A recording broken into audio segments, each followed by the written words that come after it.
হৃদমায়ার প্রেমগাথা season ১ পর্ব সংখ্যা ৬৮। লেখনীতে রিক্তা ইসলাম মায়া। গল্প পাঠে আমি অরোরা ইসলাম। হৃদের কথায় মায়া হঠাৎ লজ্জায় পড়ে গেল। হৃদের প্রখর দৃষ্টি এড়াতে পিঠ মুড়ে দাঁড়াতে দাঁড়াতে মিনমিনিয়ে গলায় বলল, এমনি এমনি হয়েছে আর কি। হৃদ মায়ের বাহু টেনে নিজের দিকে ফেরাতে ফেরাতে বলল, এমনি এমনি কিভাবে হয় সেটা বোঝাও আমাকে। আমি তো আজ পর্যন্ত শুনলাম না কাউকে এমনি এমনি বাবা হতে। আমার কঠোর পরিশ্রম করার আগেই ফল পেয়ে গেলাম। এমন চমৎকার কিভাবে হলো সেটার ব্যাখ্যা দাও। হৃদের কথায় মায়া হাঁসফাঁস করল। কোনো কিছুর উত্তর করতে না পেরে তটস্থ হয়ে আবার পিঠ মুড়ে দাঁড়ালো। হৃদ একইভাবে মায়ের বাহু টেনে নিজের মুখোমুখি করে দাঁড়ালো। সরাসরি মায়াকে প্রশ্ন করে বলল, কাহিনী কি? মিথ্যা ছড়াচ্ছ কেন? নত মস্তিষ্কে মায়া আরো নত হয়ে দাঁড়ালো। মিনমিন করে বলল, শুনলে আপনি আমাকে বকবেন। বকবো না। সত্যি বলুন। তোমার এত কাহিনী শুনেও যখন হজম করতে পেরেছি, তাহলে বাকিটা শুনেও হজম হবে। বকবো না। বলো। এবার মায়া বলছে, সত্যি তো? মায়া আর চোখে একবার হৃদের দিকে তাকালো। হৃদ মায়ের দিকে তীক্ষ্ণ দৃষ্টিতে তাকিয়ে থাকার মুহূর্তে চোখ মিলল দুজনের। মায়া ফের দৃষ্টি নত করে মিনমিন করে বলল, আম্মুকে আপনাদের বাড়িতে ফেরানোর জন্য মিথ্যা বলেছি আমি প্রেগনেন্ট। মায়ের কথায় হৃদ তৎক্ষণাৎ বিরক্তি প্রকাশ করল। সে চিনে তার মাকে। এসব ফালতু কথাকে কখনো তিনি বিশ্বাস করবেন না। বরং চট করে বুঝে যাবেন কেউ ওনাকে মিথ্যা বলছে আর কেউ ওনাকে সত্যি বলছে। তাছাড়া মায়া প্রেগনেন্ট হলে তিনি এই বাড়িতে কখনো আসবে না, বরং মায়াকে নিজের কাছে নিয়ে রাখবেন তিনি।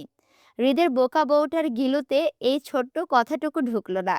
অযথা অকারণে হৃদের নামে বদনাম করলো চারিপাশে। হইচই করে সবাইকে মিষ্টিমুখ পর্যন্ত করালো। হৃদ বিরক্তি গলায় বলল, তুমি আর কাহিনী খুঁজে পেলে না?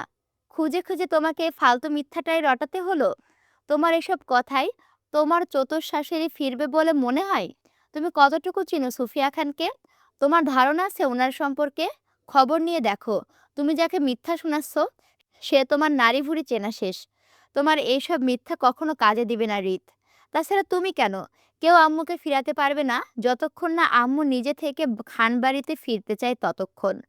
তাই এইসব কাহিনী করা বন্ধ করো। অযথা এইসবে আমার নাম খারাপ হচ্ছে। হৃদের কথায় মায়ের মন খারাপ হলো। তারপরও আশা ছাড়ল না। বরং জেদি গলায় হৃদকে বলল, আম্মু ফিরবে, আমি ফিরাবো ওনাকে। হৃদ আগের ন্যায় বিরক্তি প্রকাশ করে বলল, ওকে যা খুশি তা করো গিয়ে। তবে আমাকে এসবে জড়াবে না। কোনো কিছু না করে বারবার বদনাম হতে ভালো লাগে না।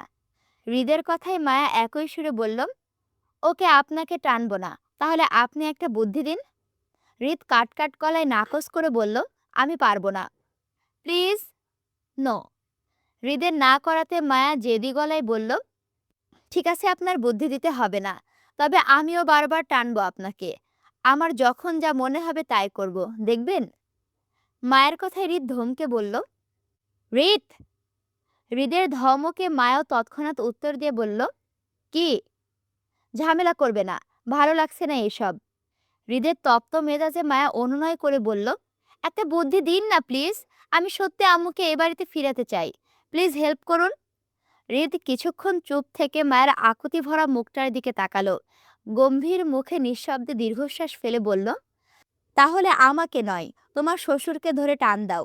দেখবে তোমার শাশুড়ি এমনি চলে আসবে। হৃদের কথায় মায়া চমকে ওঠার মতো করে তাড়াহুড়ো করে বলল, আম্মু তো আব্বুর ওপর রাগ করে আছেন। এখন আবার আব্বুর কথা বললে আম্মু আসবে?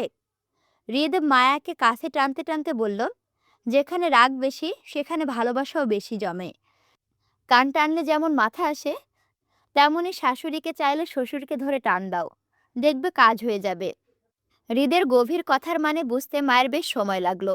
চিন্তিত মায়া যখন হৃদের কথায় হিসাব মিলাতে ব্যস্ত, তখন হৃদ মায়াকে নিজের কোলে বসাতে বসাতে দুহাতে মায়ের পেট চেপে জড়িয়ে ধরে খোলা কাঁধে শব্দ করে চুমু খেতে মায়া মৃদু কেঁপে উঠল।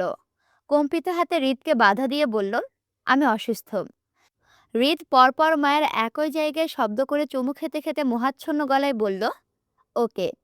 হৃদ মায়াকে অস্বস্তিতে ডুবিয়ে দু হাতের বাঁধন আরো শক্ত করলো। মায়ের কাঁধ হতে মুখ উঠিয়ে কানের লতিতে নাক চেপে হৃদ ফিসফিস করে বলল, তুমি অসুস্থ, অথচ পুরো খানবাড়ি মিষ্টি খাচ্ছে আমি বাবা হচ্ছি বলে। বউ না হয়েও বাবা হওয়ার যে ব্যাপারটা, সেটা কাকে বোঝায় বউ? আমার কষ্ট কেউ বুঝবে জান?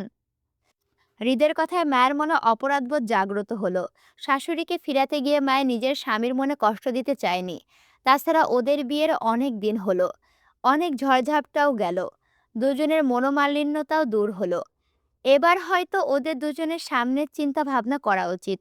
এত কিছু চিন্তা ভাবনা না করে মায়ের ভিতরকার অপরাধ বোধে মিনমিন করে বলল, সরি, আমি আসলে আপনাকে কষ্ট দিতে চাইনি কোনো কিছুতে। আমি সুস্থ হলে আপনাকে জানাবো। হৃদের মনে হলো সে মায়ের কথা ভুল শুনেছে। তার বউ তাকে সুস্থ হলে জানাবে মানে? মায়া কি চাচ্ছে, হৃদের কাছাকাছি আসতে? হৃদ মায়ের কথাটা শিওর হওয়ার জন্য পুনরায় প্রশ্ন করে বলল, কি জানাবা তুমি? সুস্থ হলে জানাবো। মায়ের কথায় হৃদ হঠাৎ শব্দ করে হেসে ফেলল। মায়াকে ছেড়ে হাসতে হাসতে বলল, আবার বলো, কি হলে জানাবো তুমি? হৃদের হাসিতে মায়া দ্বিধায় পড়ে গেল। মায়া কি এমন বলেছে হৃদকে প্রথমে বিষয়টা বুঝতে না পেরে আবারও মিনমিন করে একই উত্তর দিয়ে বলল, সুস্থ হলে জানাবো আর কি। হৃদ যেন মায়ের কথায় মজা পেল। নিজের গম্ভীরতা ছেড়ে ঠোঁট প্রসারিত করে হেসে দুষ্টু স্বরে বলল, হৃদ, তুমি সুস্থ হলে আমাকে জানিয়ে কি করবা জান? মায়া হৃদের কথার তালে মিনমিন করে বলল, তখন আপনার কষ্ট করতে হবে না। হৃদ মায়ের কথার ইঙ্গিত বুঝেও না বুঝার মতো করে মজা নিল। কৌতুক করে দুষ্টু স্বরে বলল, তুমি আমার কি কষ্ট দূর করবা আগে সেটা শুনি। ওই যে, মিনমিন করে মায়া কথাগুলো বলতে বলতে অস্বস্তিতে থেমে যায়। হৃদ একইভাবে বলল, ওই যে কি? কোন বিষয়ে কষ্ট করছি আমি, বলো না? ওই আর কি। ওই আর কি কি? মানে আপনি বললেন না, তখন ওইটা। মানে কি বলছি আমি? কি কষ্ট হচ্ছে আমার? হৃদের পেঁচানো কথায় মায়া আমতা আমতা করে বলল, মানে? মানে কি জান? হৃদের পরপর দুষ্টুমিতে মায়ের বোধগম্য হলো যে হৃদ এতক্ষণ কোনো বিষয়ে মায়াকে পেঁচাচ্ছিল। কথার মানব বুঝতে পেরে মায়া লজ্জায় আড়ষ্ট হলো। ছি, এসব বিষয়ে কেউ কথা বলে? মায়ের হৃদের সম্মুখীন থেকে চলে যেতে চেয়ে বলল, কিছু না, সরুন। মায়ের হৃদের সম্মুখ থেকে পালাতে চাইলে হৃদ তৎক্ষণাৎ মায়ের বাহু টেনে পুনরায় একইভাবে মায়াকে নিজের উরুতে বসাতে বসাতে হৃদ আগের ন্যায় মায়াকে জড়িয়ে ধরতে ধরতে বলল, তুমি আমার কি কষ্ট দূর করবে সেটার ব্যাখ্যা না দিলে আমি তোমাকে যেতে দিব না বউ। আগে ব্যাখ্যা দিবে, তারপর যাবে। তাছাড়া আমি কিন্তু জানি আমার বউ পেকে গেছে। পাকা বউয়ের একটু অ্যাডভান্টেজ নেওয়া যায়, তাই না? হৃদের কথায় মায়া লজ্জায় তৎক্ষণাৎ দুহাতে মুখ ঢাকতে ঢাকতে বলল, আমি কিছু জানি না। হৃদ দুষ্টু হেসে মায়ের দুহাত টেনে মুখ থেকে সরাতে সরাতে বলল, আপনি সব জানেন ম্যাডাম, জেনে বুঝে আমাকে পাগল বানাচ্ছেন। মায়া একইভাবে পুনরায় দুহাতে নিজের মুখ ঢাকতে ঢাকতে বলল, উফ, লজ্জা লাগছে আমার। হৃদ মায়ের সঙ্গে দুষ্টুমিতে মেতে উঠে একইভাবে আবারও মায়ের হাত টেনে দুষ্টু স্বরে মায়াকে কপি করে বলল, উফ, কেন লজ্জা লাগছে আপনার? মায়া লজ্জা থেকে বাঁচতে তৎক্ষণাৎ দুহাতে হৃদকে জড়িয়ে ধরতে ধরতে বলল, জানতো। হৃদের কথাই সত্যি হলো। সত্যি সত্যি সুফিয়া খান মায়ের প্রেগনেন্সির বিষয়টা বিশ্বাস করেননি। করার কথাও না ওনার। মায়া সুফিয়া খানের কাছে ছিল বিগত ২ মাস। হৃদের সঙ্গে চট্টগ্রামে এসেছে সবেমাত্র ১ সপ্তাহ হলো। সুফিয়া খানের হিসাব মতে মায়া ১ সপ্তাহে প্রেগনেন্ট হতে পারে না, হওয়ার কথাও না। তাই রাদিফ যখন ফোন করে সুফিয়া খানকে মায়ের প্রেগনেন্সির কথাটা জানায়, তখন তিনি রাদিফের কথাটি কানেই তোলেননি। বরং মায়ের পেটে সমস্যা বা অন্য কোনো কারণ হতে পারে বলে রাদিফকে সাজেস্ট করলো মায়াকে ভালো ডাক্তার দেখাতে। এতে করে রাদিফ ও মায়া দুজনেই হতাশ।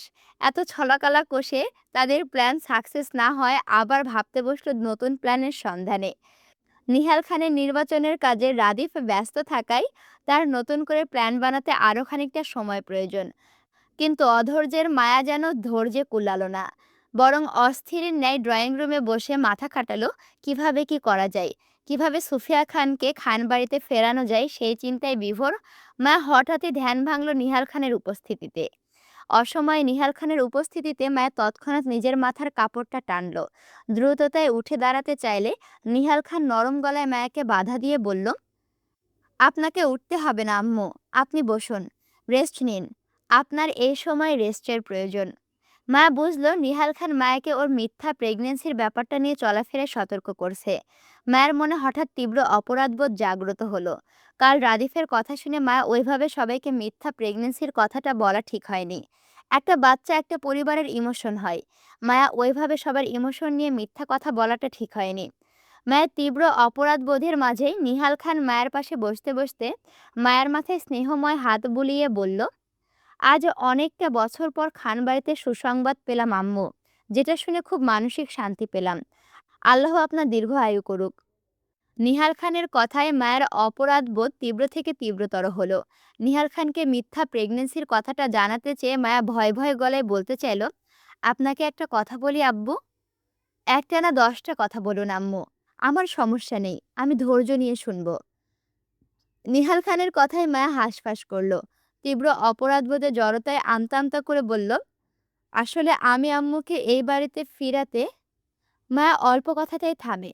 মায়া থামে নয়, থামতে হয় নিহাল খানের কথার মাঝে। তিনি মায়াকে শেষ করতে না দিয়ে নিজে বললেন, আপনার জেদি শাশুড়ি যদি ফিরতে চায় তাহলে আমার এতে কোনো আপত্তি নেই। নিহাল খানের কথায় মায়া চুপ করে যায়। মায়া আর আগ বাড়িয়ে সত্যিটা বলা হলো না। কারণ নিহাল খান ইতিমধ্যেই মনে করেছেন মায়া সুফিয়া খানকে বাড়িতে ফেরাতে চেয়ে ওনার কাছে অনুমতি চাইছেন। অথচ এটা সত্যি নয়। মায়া নিহাল খানের থেকে অনুমতি নয়, বরং মায়া ওর শ্বশুরকে সত্যি জানাতে চেয়েছিল যে মায়া সুফিয়া খানের জন্য নিজের প্রেগনেন্সির কথাটা মিথ্যা বলেছে সবাইকে, যাতে করে সুসংবাদ পেয়ে সুফিয়া খান খানবাড়িতে ফিরে আসেন। কিন্তু তার কিছুই হলো না। তবে মায়ার এত কিছুর মাঝে একটা জিনিস ভালো হলো যে ওর শ্বশুরের মনোভাব বুঝে ফেলল। নিহাল খান যে নিজের স্ত্রীকে খানবাড়িতে ফিরাতে চেয়ে বেশ আগ্রহী, সেটা বোঝা গেল। তাই মায় নিজের মিথ্যাটা বহাল রেখে সাহস দেখিয়ে নিহাল খানের কাছ থেকে প্রশ্ন করার অনুমতি চেয়ে বলল, একটা কথা বলি আব্বু, যদি বেয়াদবি না নেন। মায়ের কথায় নিহাল খান স্বাভাবিকের ন্যায় মাথা নাড়িয়ে সম্মতি দিতেই মায়া বেশ সাহস দেখিয়ে নিহাল খানকে বলল, আপনি আম্মুকে খানবাড়িতে কেন ফেরাচ্ছেন না আব্বু? মায়ের কথায় খানিকটা সময় চুপ করে বসলেন নিহাল খান। হুট করে নিজের গাম্ভীর্যতা ছেড়ে মায়ের সাথে সহজ হতে পারলেন না। তবে মায়ের কথায় উত্তর দিতে নিহাল খান স্বাভাবিক গলায় বললেন, আপনার আম্মু আমার কাছে ফিরতে চায় না তাই। উত্তরে মায়া বলল, মিথ্যা কথা, আম্মু ফিরতে চান। আপনি কখনো আম্মুকে নিজের কাছে রাখতে চাননি, সেজন্য আম্মু কখনো ফিরে আসেননি। আপনি ডাকলে অবশ্যই ফিরতেন আম্মু। মায়ের মতো নিহাল খানও হুট করে অস্থির উত্তেজিত হয়ে উত্তর করতে পারল না। তিনি মায়ের বয়সী নন। থাকলে অবশ্যই মায়ের মতো ছটফটিয়ে উঠে নিজের ভিতরকার কথাগুলো প্রকাশ করতেন। তিনি একজন মধ্যবয়স্ক ব্যক্তিত্ব সম্পন্ন ব্যক্তি। তাই ওনার কথা বলতে হবে ভেবেচিন্তে, জায়গা বুঝে। সব জায়গায় সব কথা যেমন বলা যায় না, তেমন সব আবেগও সবার সামনে প্রকাশ করা যায় না। তাই নিহাল খান চেয়েও মায়ের সম্মুখে কোনো কিছু প্রকাশ করতে পারলেন না। বরং ভিতরকার কথা চেপে গিয়ে ভারী নিঃশ্বাস ফেলে মায়ের কথার উত্তরে বলল, বাড়ির সবাই যেখানে আপনার শাশুড়িকে ডেকেছে সেখানে আমার কি আলাদাভাবে ডাকতে হবে? নিহাল খানের কথায় মায়া যেন ভুলে বসল সে ওর সম্মানিত শ্বশুরের সঙ্গে কথা বলছেন। মায়া অস্থির ভঙ্গিতে বলল, বাড়ির সবাই আর আপনি কি এক আব্বু?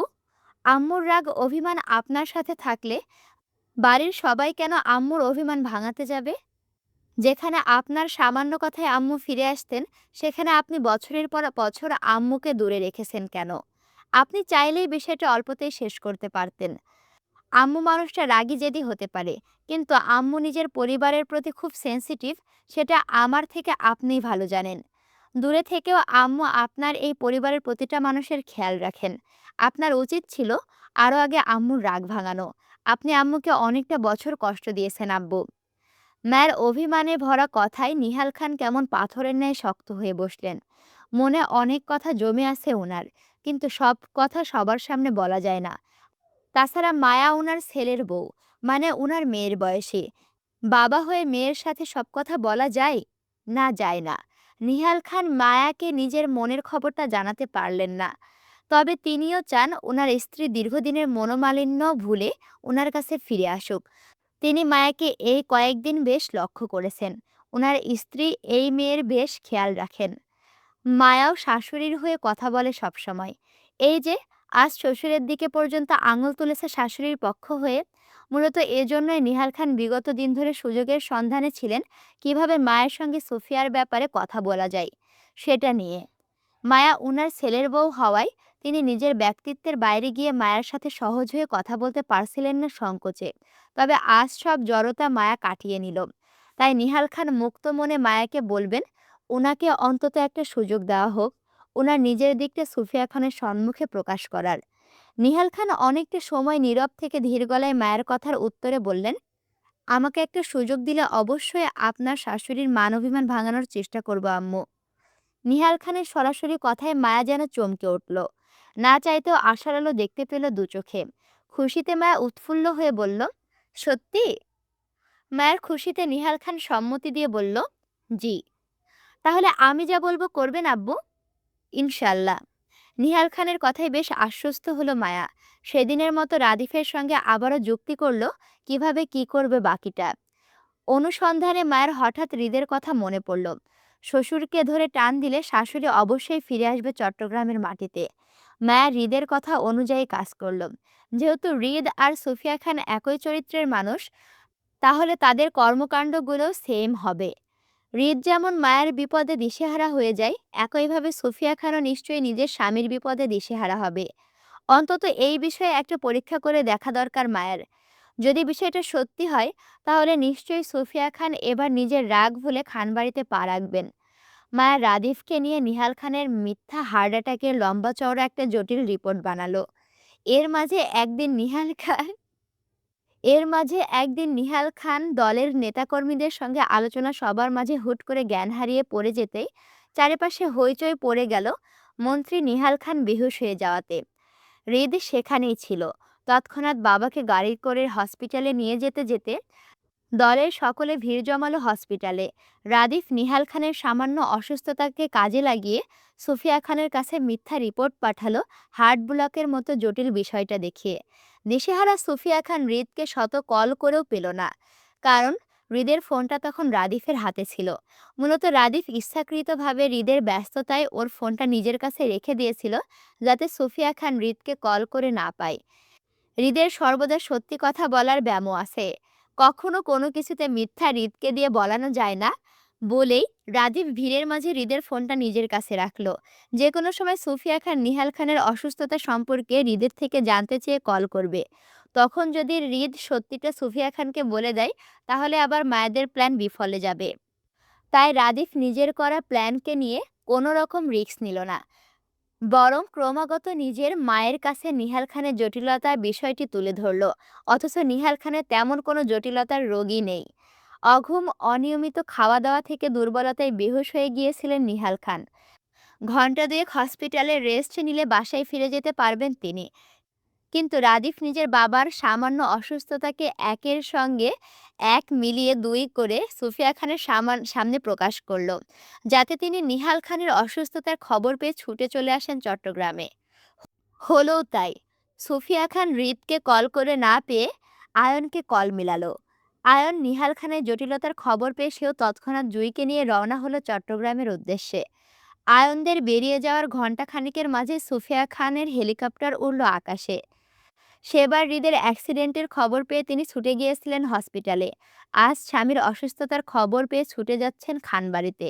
সেই ১৫ বছর আগে তিনি এক কাপড়ে খানবাড়ি ছেড়েছিলেন। আজ ১৫ বছর পর আবারও এক কাপড়ে খানবাড়িতে গিয়ে উঠেছেন। এর মাঝে কেটেছে দীর্ঘ ১৫ বছরের মনোমালিন্য। তারপরও কখনো সুফিয়া খান নিহাল খানের সঙ্গে যোগাযোগ বা কথা পর্যন্ত বলেনি। হৃদকে নিয়ে ৪৫ দিন লন্ডন শহরে থাকার পরও তিনি কখনো নিহাল খানের সঙ্গে আগ বাড়িয়ে কথা বলেননি। আর না নিহাল খানকে সেই সুযোগ দিয়েছেন উনার সঙ্গে কথা বলার।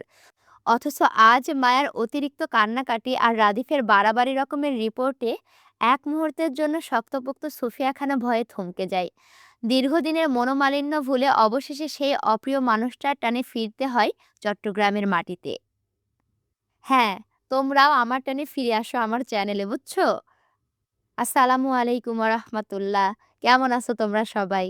দেখছো, আমি তোমাদের কথা চিন্তা করে অসুস্থ থাকার পরেও একটু সুস্থ অনুভব করেছি দেখেই আমি তোমাদের জন্য ভিডিও রেডি করছি। বুঝতে পারছো কত ভালোবাসা তোমাদের জন্য? এত কিছু বুঝার পরেও ভিডিওতে লাইক, কমেন্ট, শেয়ার করো না, হ্যাঁ? তা করলে কি হবে? লাইক, কমেন্ট, শেয়ার করো। আর এখনো যদি আমার চ্যানেলটি সাবস্ক্রাইব করে না থাকো, অবশ্যই সাবস্ক্রাইব করে পাশে থাকো। আচ্ছা, একটা কথা বলি। কথা হচ্ছে, তোমরা কি ঈদের ড্রেস কিনেছো? তোমরা যদি ঈদের ড্রেস কিনে থাকো, অবশ্যই কমেন্ট করে জানাও। ঈদের কেনাকাটা করার মাঝেও কিন্তু আনন্দ আছে, আমার মনে হয়। যাই হোক, তোমরা যদি কেনাকাটা করে থাকো অবশ্যই কমেন্ট করে জানাও। আর তোমাদের ড্রেসের কালার কি অবশ্যই কমেন্ট করে জানাতে ভুলবে না কিন্তু। দেখা হচ্ছে পরবর্তী ভিডিওতে। আমি তোমাদের সাথে আছি, তোমাদের অপ্রিয় পাঠিকা অরোরা ইসলাম। আল্লাহ হাফেজ।